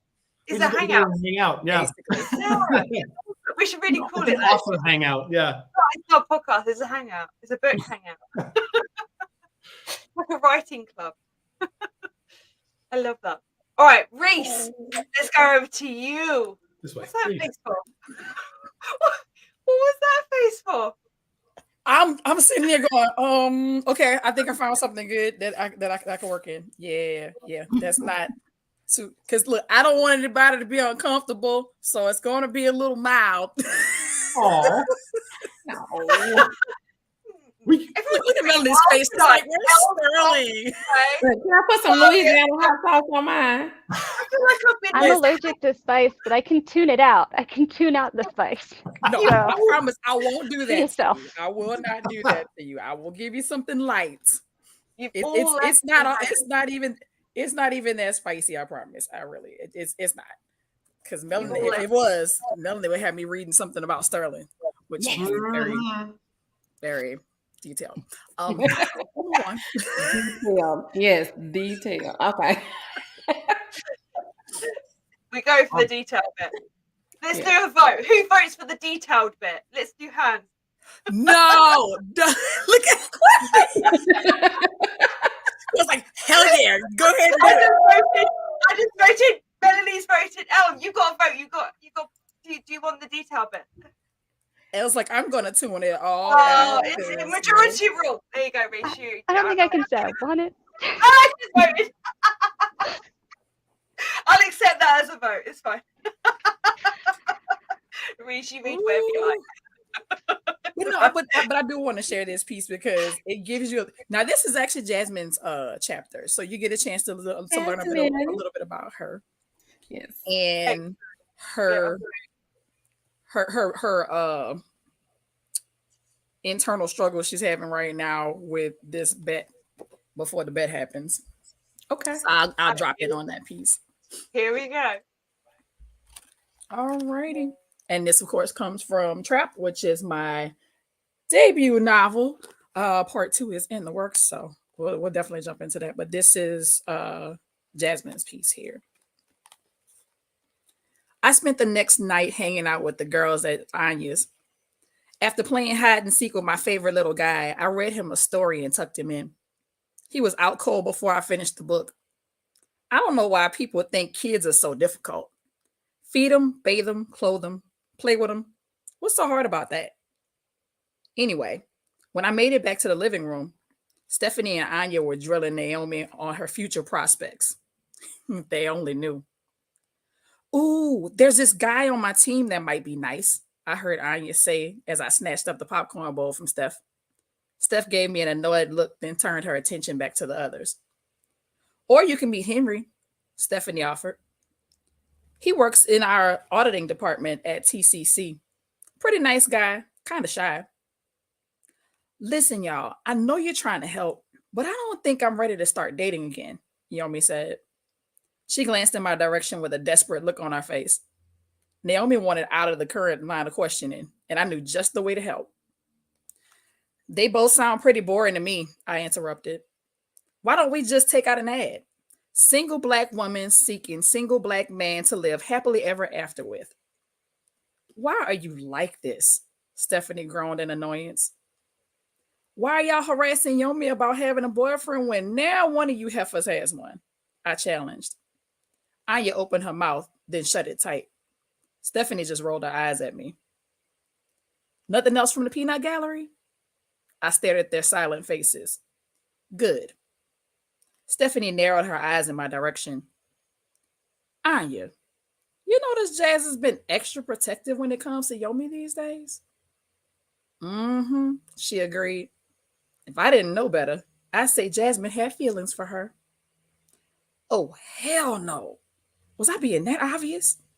I promised Naomi I'd keep our little sneaking freak sessions a secret. Now I could be the one giving it all away by coming to our rescue. My heart thumped hard in my chest, but my expression remained neutral. I needed to think fast. Before I could comment, Stephanie spoke. Aw, Jazz actually likes people now, she joked, wiping a fake tear from the corner of her eye. She's finally growing up. I smirked, ready to strike. I never said I didn't like Yomi. I said I didn't like the way she dresses. Hey, Naomi squealed. That's rude. But true. I've never been quiet about that. You need to step out of the 80s and into the 2000s. You look like you're trying to hide from the world with those mama-ass outfits you wear. Jazz, Anya warned. I'm not saying nothing y'all wouldn't say.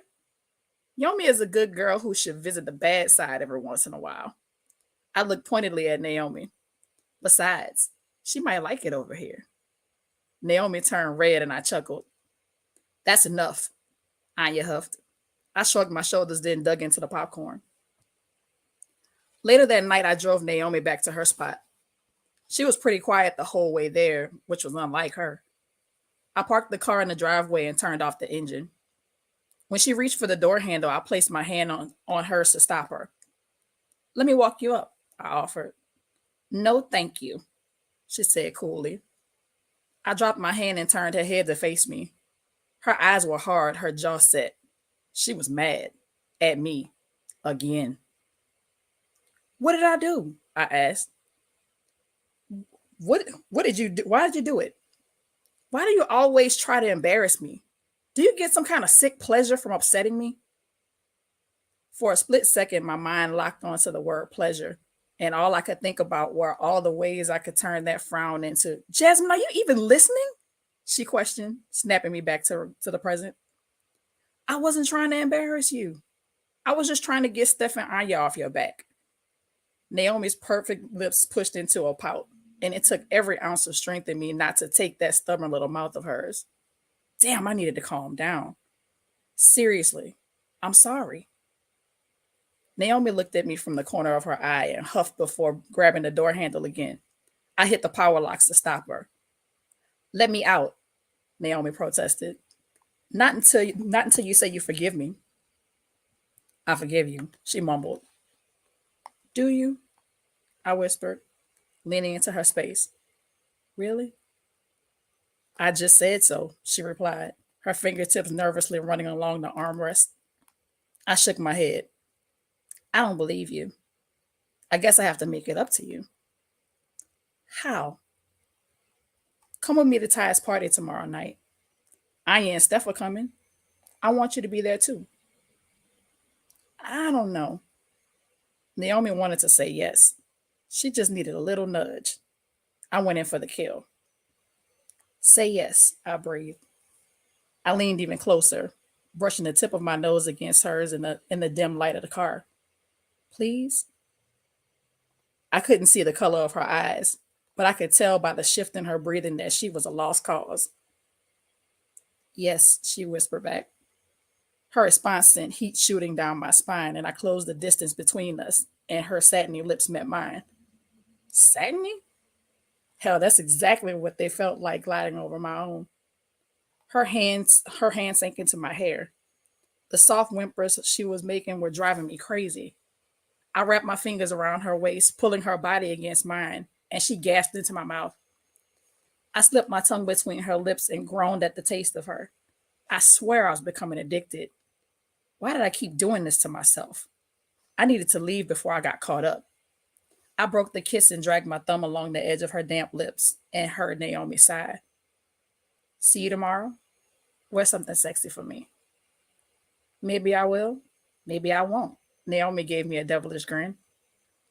Before I could make another smart-ass remark, she was out of the car, bounding up the front steps of her house. I stared at Yomi's closed front door, a mixture of emotions stirring in my gut. I was tempted to back out of the bed, but my pride wouldn't let me. Besides, she'd never find out about it. And if she did, my stomach dropped at the thought. Ugh, feelings suck. I sat in the driveway for a few minutes longer, contemplating what the next day would bring. Ty's party would either be an epic fail or a night we would never forget. Tomorrow would be here soon enough, and I needed to get ready. But was I really prepared for this? That's the end of the scene. Adam's like, Yay! I was muted. A slight delay there. Sexy, as always. Man, Jazz is a piece of work. I don't even know what else to say about her. She is a piece of work. I see. I wasn't even expecting to go there. Wow. Okay. Melanie, what would you do in such a scenario? You might have to read the book to find out. I know that's right. Best answer ever. But I promise you this, it probably won't be what you expect. Wow. Wow. Okay. You got me there, Reese. Is Jasmine the character I said that reminded me of me? Was Jasmine that character? I can't remember. I can't remember if it was Jasmine or Stephanie. I'm sipping. Look, each character has their moments. I would say that. And you get to oh man, book 2 is gonna be fun for Naomi because Naomi's finally gotten out of her shyness, and you get a chance to see a lot more of the adult Naomi in this next book.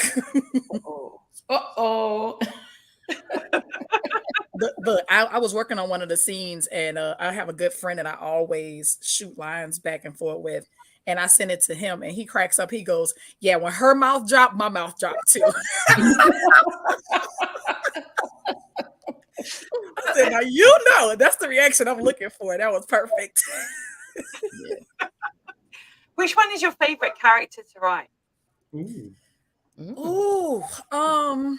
I always lean toward Jasmine because there's never a dull moment with her. I mean, I will literally be in the middle of a conversation with somebody and something will trigger a thought and I'll have some snarky response back to it. And it'll be her voice. And I'm like, this is so ridiculous. But yeah, I really like writing her because she's got so many dimensions.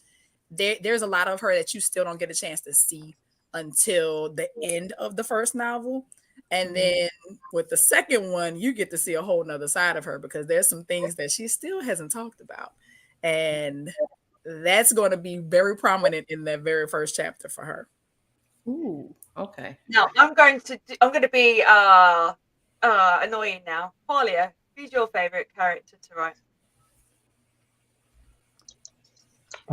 Probably Esme, but I really like writing this character named Kim, who is the main character of a novella that I wrote called Espresso and Escape Pods, which I am really enjoying. I'm writing people to that. I actually converted Espresso and Escape Pods into a stage play at the request of some theater friends who I know. So that might be something fun happening in the summer. That's great. Yeah, I think probably Esme. I should have read this. When I was thinking about it earlier, I should have read the short story where Esme has her body stolen and becomes disembodied, and to save the day, she has to upload her mind into the cybernetic brain of one of her dead friends. So she becomes a ass-kicking lesbian zombie robot. Oh, that is so sounds good.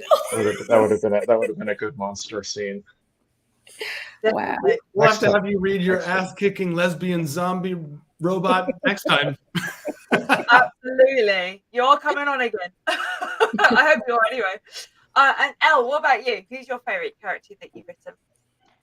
I really like writing King Henry, who comes in about halfway through this book. He's not a villain exactly, but he's definitely not like a good person. But he's exciting to write because he's kind of just different, and I wouldn't say he's comic relief, but I find him funny, and and it's kind of a more liberating character to write because he can do a lot more than the other characters because he's not as restricted, and he also has more fun than the other characters. He's got some raccoons that he does experiments with, and some birds, and he makes like random, he's like a tinkerer. He makes lots of weapons for the Tarthian army, and so he's kind of a very hands-on character who's always doing something, and it's very fun to write him. And then there's another character who I probably like to write equally as much, but it's a spoiler if I say who it is. So I'll call him Roger. For anyone who has read the first book, they know who I'm talking about. So Roger is also really fun because he's just completely unhinged. Like starting in book 2, I got to write a scene where like he has to like sort of improvise, and he's on the back of a horse and he's just like hitting people with a frying pan. And so that's just the kind of scenes that happen naturally when I'm writing this character. And I'm just like, okay, this works. You know, we just happened to be in a kitchen and now he's on a horse. So this is where we're going. And so when you're writing medieval fantasy, you know, it's kind of hard to find a character like that who's exciting to write. And he just kind of created himself. But so he's really fun to write. But then King Henry was actually a late addition. The first draft of the book didn't have King Henry at all. And I was just kind of looking for something else in the book. Like it felt like there wasn't enough in certain parts of the book. And I was like, what can I add? Let me add a mentally ill monarch. And most of our monarchs, to be fair, are mentally ill. So if that's the inspiration you drew from, that would probably be pretty accurate. Yeah. We've got a question from Dr. Kaz Muffin. What are the trash pandas' names? Oh, the raccoons' names. I actually don't mention any of their names in book 1. So they first come up because somebody is reading a letter from King Henry, and he's just like, you know, I'll take my nephew the king seriously when like he stops writing me letters like this, basically, because the letter is about the raccoons, and how he can't get them to cooperate. You know, he thinks they're going to be really useful as like, you know, thieves and spies for the army, and obviously raccoons, if anyone has ever like worked with a raccoon, they're not like, you can't just, they're not like cats, they're more like cats than dogs. Yeah, but so none of them are named in book 1, but I am approaching book 2 scenes that are going to involve the raccoons again. Like, so you get to see them briefly in book 1, but if anyone wants to name the raccoons, I'm open to ideas. Go to lionspen.com and message me, and I will take your raccoon names into consideration because I haven't thought of them yet. Well, there you go. So you need to read the book. I think he's worked that out as well. Awesome. Thank you. All right, I'm going to go to Adam, and I'm going to go ask the same question to you, Melanie, but then we're going to get you to do a reading. So that's why I'm in this order. So Adam, who has been your favorite character to write? Honestly, you asked a question recently. How is it to write somebody of a different gender for myself? And I actually totally prefer writing women. I thought about that after we talked about it. I love writing all my women characters in both my queer book and my horror book. I think it's that, like we've talked about, I didn't grow up with a whole lot of representation. It was all men doing everything. Men were the villains. Men were the heroes. Typically white men on top of that. So they're just tired of that. And so I wrote my fantasy novel. The hero of the story is a woman, and the main character is a person who ends up being non-binary at the end, and the whole story is about him coming to terms with who they are at the end. And in this book, I love all my women characters. Every time I get to a scene where I have to like writing Vian, that character, I didn't want to write him. I knew I needed him for the story, but I had no joy writing him. I knew what he needed to do. I feel like I accomplished that, but I love writing the women. Even the principal Messiah woman who's like bossing him around, I prefer writing her to him.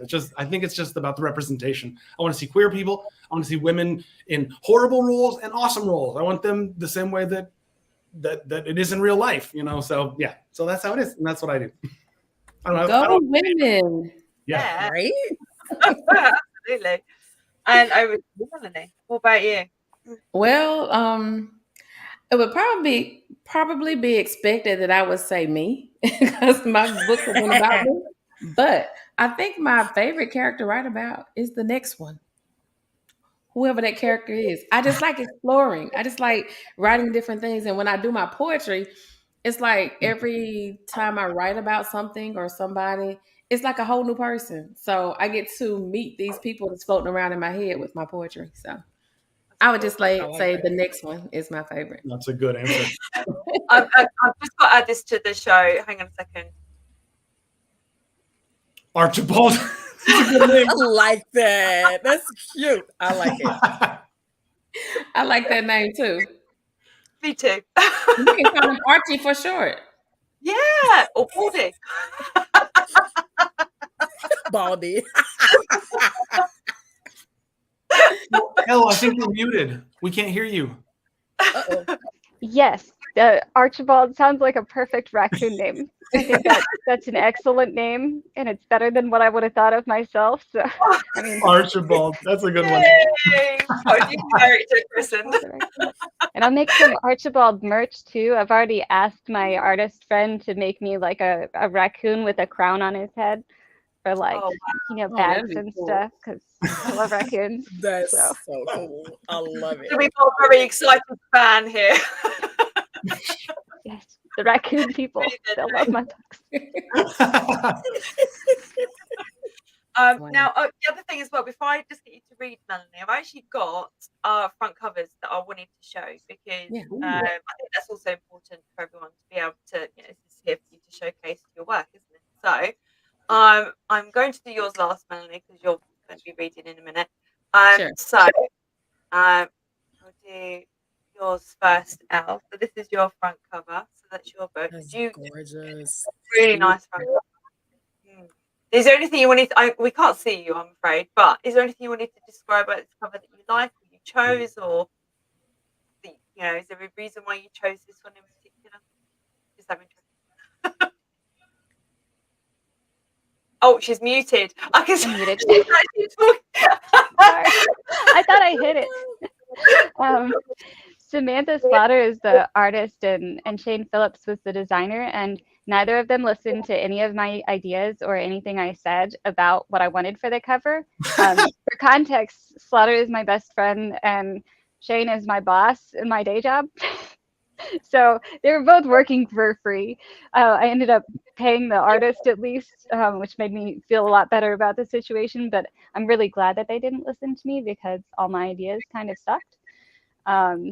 So we ended up going with this, and it's just it presents the story much better. I wrote an article on the cover on my website, so you can see what the actually original cover art looked like, and then what the designer did with it. They both just did an amazing job, and I'm so happy about it. But yeah, there's a Spriggan on the front cover. That's Rorik the Aldtree. He's like the king of the Spriggans, and he's that girl's dad. Or not girl, she's a woman, but she's. I love the fact that there is a whole story behind the cover. That's so cool. That is so Yeah, cool. and just so there's no misunderstanding, everyone has thought it's a Beauty and the Beast retelling. It is not. That is the father and daughter. I did not expect that to be the interpretation when people saw it. It totally is. Everyone has Beauty and the Beast, but no. Actually, I didn't think that, to be fair. Oh, good. So, Yeah, I didn't either. Yep, but yeah. I was thinking something like a Spriggan or a forest, like spirit or something like that. Yeah, they're not exactly villains, but they do kill people. So That's cool. That's cool. Okay, so then I have your one. I like Yeah. that. Ooh. Oh, did you want to share anything about this one? I'm so happy with how it turned out. I really wanted to connect with a local artist for the printed book. Um, and I'm just so glad I did. I gave her all of my writing, including some of the stuff that's not published yet, and she got super into it. And so now we can like actually talk about I never get to talk about like nitty-gritties of these stories. So it's nice to like have somebody that's like gets super into it. I mean, like, yeah, let's talk about where all this is going. And so it was fun it felt very collaborative for a lot of the time. I'm just using like Photoshop or like different art programs to just like make a quick ebook cover. So it's been really fun to actually collaborate on something like that with somebody. And it matches your That's hair as awesome. well. That's good. It does. It's like a matching hair. And Jules and Risa like this part, but it reminds me of a Charlie's Angels theme, like, Yeah. hi, Charlie. Yeah. Charlie, by the way. I talked to Charlie 2 days ago. He's doing good. That's That's good to good. hear. That is good to hear. Charlie's my little gang leader. Now hang on. I have forgot your song. Here we go, Reese. This is your one. Ooh, sexy. And I keep having to remind people that's not me on the cover. I'm not sure. I'm not me. sure. But is it you? Is that you on the cover? Yes. Because we have seen some of those carnival pictures, so I'm not quite sure of that. I have been asked that question more than anything when they see the cover. They're like, oh, this is so pretty, but wait a minute, is that you? No. I'm going to be honest with you. I started comparing your hands to the hands on the book. Oh my gosh. Yeah, but I have gotten that a lot. I think that's the funniest thing. It's like, so are you on the cover? Nope. I'm like, see that little lady, and that's not me. That is not me. She's on the spine, and I made sure of that for that particular reason. Not that it wouldn't be a bad idea. I'm just saying. But yeah, that is strictly Canva right there, and I was shocked that I came up with that. See, we knew it was you all along. I didn't this rumor until the world believed it. That's hilarious. So look, next go around, I'll get you the cover for book 2 since I've dropped that one, and I'll get that one out to you guys. That would be amazing. And I don't know if I have yours on here. Oh my gosh, hang on a second. I have your start and end one on here. Oh, I can just hold it up. That's fine. Hold it up. Go on then, because you've got to do that. There they are. Yes. And they both feature the like a focus on the gem, the mantis gland inside of the skull. So Really good. dramatic. Really, really good. I think I've got mine on here somewhere. If anyone's interested. I've just got mine's more like a montage. Oh yeah, you got your whole series on there. Yeah. That's awesome. Yeah. Awesome. So Beautiful. thank you. The Collapse is a short story that's going to be available for free on my website for members only. So that's going to be released soonish. So watch this space for that. I'll keep you guys posted. But it's it's all one series, that one, and the Collapse is like a how do I explain it? It's like a prequel. It's a history. Yeah. It's a history. Yeah, it's an anthology and it's going to be part of a whole series to do with the whole history of this land. Because it's a big universe, and I haven't got enough words in a book. It is a big universe. You're right.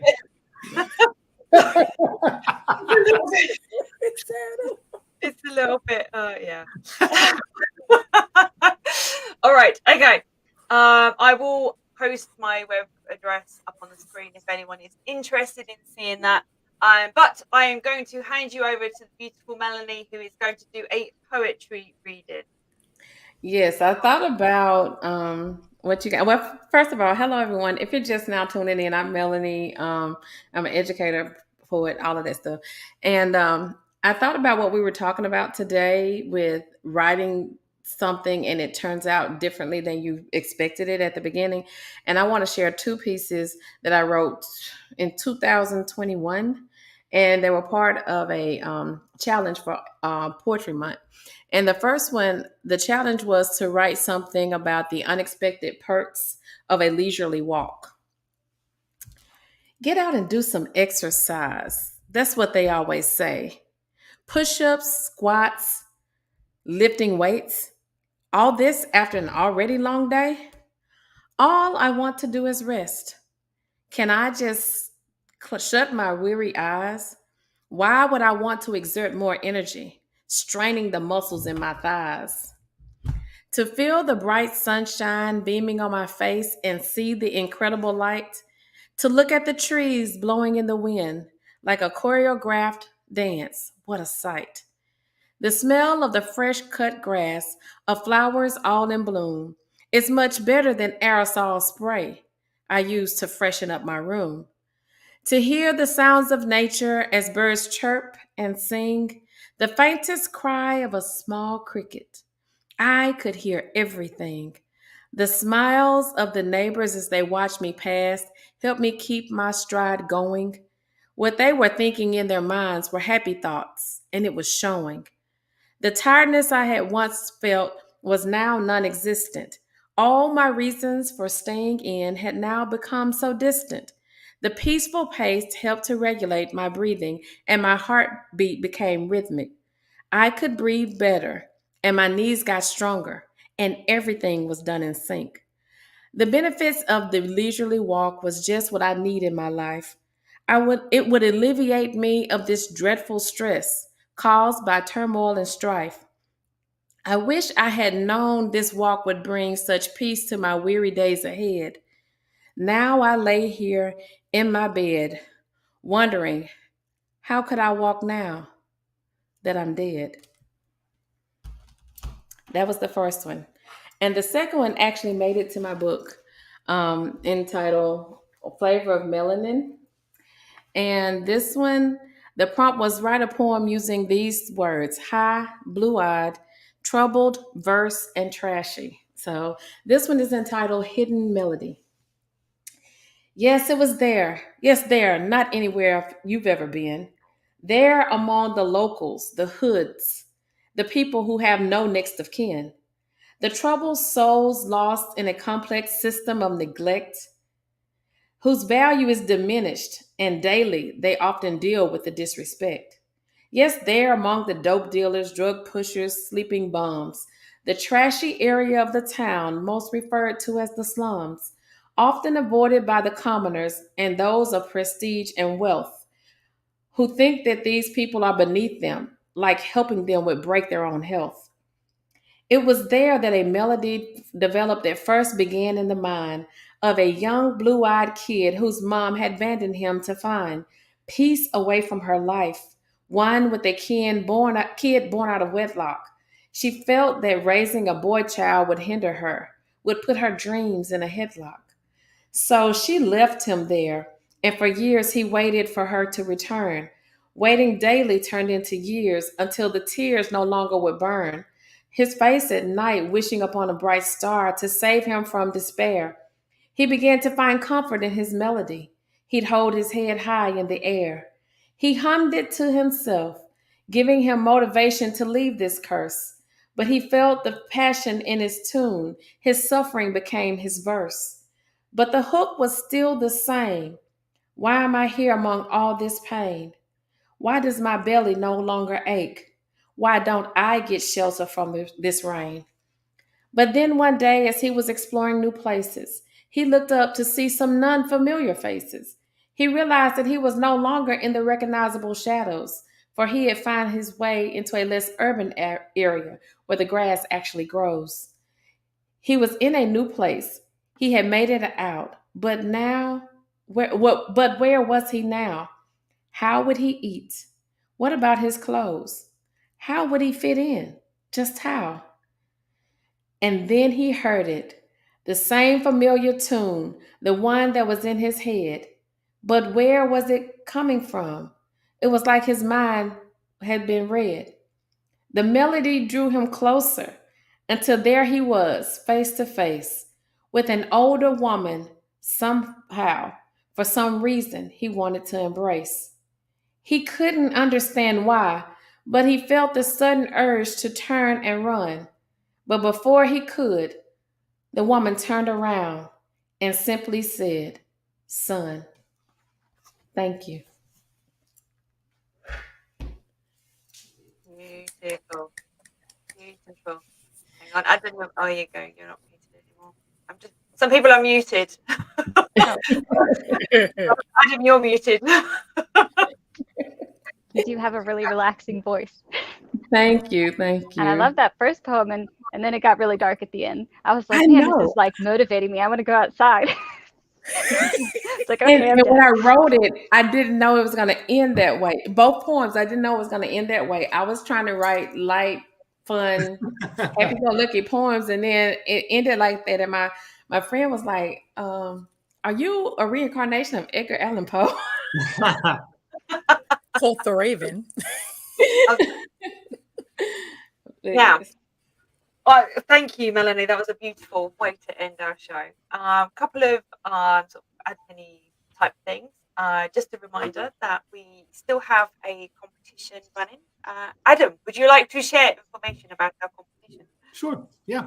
So the Danu Books Publishing Company is hosting its first ever writing competition for short stories and poetry. It's a 1,000-word limit, and we just want to celebrate creativity. So in order to have everybody on the same theme together, we want everybody to write with three objects included in your writing, and it can be presented however you want. We want you to be creative. We want a magnifying glass, the outer rings of Saturn, and a wolf. Those three things: a wolf, magnifying glass, the outer rings of Saturn. We want you to present them in your writing however you want. Be creative. It doesn't have to be exactly those things, but you can use them to be metaphor for something else. I've made this reference before that they could be cocktails on a drink menu. They could be points of reference points in outer space as you're traveling through the cosmos in some sci-fi story. But we just want to celebrate whatever you're writing. If you can manage doing something as short as a haiku and include all three of those elements, that'd be amazing. But we love poetry, so present anything you'd like. We've got a $10 entry fee, and that's just covering the cost of the readers who are going to be reading over all the work. And then the winners are going to be published. Everyone who is the top submissions will be published in a compilation volume, and 15% of the sales of that volume are going to go directly to the Trevor Project, which is a nonprofit organization that works to help prevent suicide among LGBTQ youth. So we love them, we support them, and we've already supported them in the past, and we're going to do that in the future too. So yeah, please send us your submissions, write something creative, a wolf, magnifying glass, and the outer rings of Saturn in whatever way you want to make them mean. And we are just excited. So yeah, we love writing. So share your writing. I'm just going to put up on the screen. Boop. There's the information. For it, there's the QR code, so that you don't even have to worry about Googling anything in terms of trying to find where to do the submission. And the email address to actually submit to is danucompetition@gmail.com. I will stick that up on the screen as well for you in just a moment. And the other thing that we're doing is we're in the process of writing black screen stories. So if you like listening to scary, spooky, thriller type stories as you're going to sleep or when you're working or whatever, that's what we're doing. So you don't even have to watch us. You can just listen to us read our stories. And we're also in the process of moving over to the Sunday. So just to remind you, we're not going to be here this Thursday. But it does mean that it opens the Thursdays up to doing our after dark parties, which we're going to do more of because it was a really good time last time. So it moves it around, and it means that these two beautiful, lovely co-hosts can join us regularly, which is what we want. Because obviously, boring things like working. So we have to make sure that everyone can actually access it. So here you go. This is the email address to email your work to for the submission for the competition. And if anyone is interested in joining my website because they want to have a look at the new the anthology that's coming out, I'll post it in the chat so that everyone's got it. And Go get it. Go sign up. she says, but she's typing furiously. Hang on a second. There we go. That's what so it's fun when you spell your own name incorrectly as a writer. Yay! I did that We've all done it. when I tried to get my. Oh, that's so good to know. I thought I was the only one. I was like, I keep spelling my name. What'd you do, Elle? It cost me like $20 because when I went to sign up for my pen name, like my official DBA, I spelled my real name wrong. And so I gave it to like basically the Hispanic version of myself, and had to buy my pen name back. That was fun. Yeah. Oh my gosh. Like, dang it. Well, I'm going to without further ado, I think we've had a really good time tonight. I've really enjoyed this show, and both you, Elle, and you, Polly, are welcome to come back anytime. Come and join us over on the Discord. Come and watch the show. Subscribe, share, like, show your friends. And I'm going to say. And we'll see you on Sunday. See you Sunday. Oh, before we go, we've got a guest, haven't we? We've got Pat Rouleau from the Firebird Book Awards. Just thought I'd let you know that. Yes. Good. Yeah, she's going to be joining us. She's really excited. And if anyone has any questions they'd like to ask her about the competition that she runs, she does book awards, or writing, or genres, or anything at all, then send us a link, send us an email, send us a message, join us over on Instagram. Come join our community. I'm going to say goodbye. Bye.